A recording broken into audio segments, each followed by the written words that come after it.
Le fait d'étudier son corps nous permet de prendre conscience de tout ce système invisible que nous possédons et que l'on n'a jamais appris et que ça existait. Bon, on en parle dans certains livres de yoga, qu'il y a des chakras, des choses comme ça, mais les canaux de perception extrasensorielle, on en parle très rarement. Et non seulement on en parle très rarement, mais on parle très rarement de comment ils fonctionnent. Donc moi, mes guides m'ont appris, ils m'ont enseigné, j'ai mis 2 ans quand même à écrire ce bouquin sur le corps humain, comment chaque canal fonctionne, à quoi il sert, comment on peut s'entraîner pour le mettre en œuvre, etc. Parce que c'est des canaux, c'est pas parce qu'on sait qu'ils sont là et qu'on a le code d'activation que tout d'un coup on va être télépathe.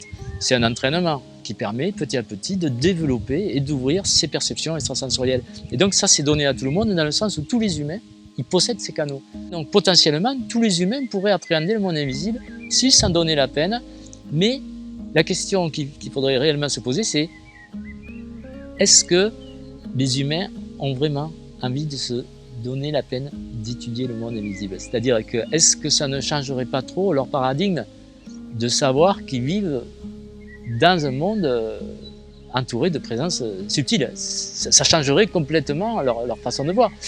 Et ça, c'est la véritable question, parce que sinon, moi je vois les élèves que j'ai, je leur dis, écoutez, si vous vous entraînez une demi-heure par jour, je vous garantis que dans 3 mois, vous communiquez parfaitement avec les présences qui vous entourent. Une demi-heure par jour. C'est pas beaucoup. Parce que les gars qui étudient le piano, c'est 1 heure par jour, 2 heures par jour, et le minimum. Et les musiciens professionnels, c'est 4 heures par jour qu'ils consacrent à leur instrument.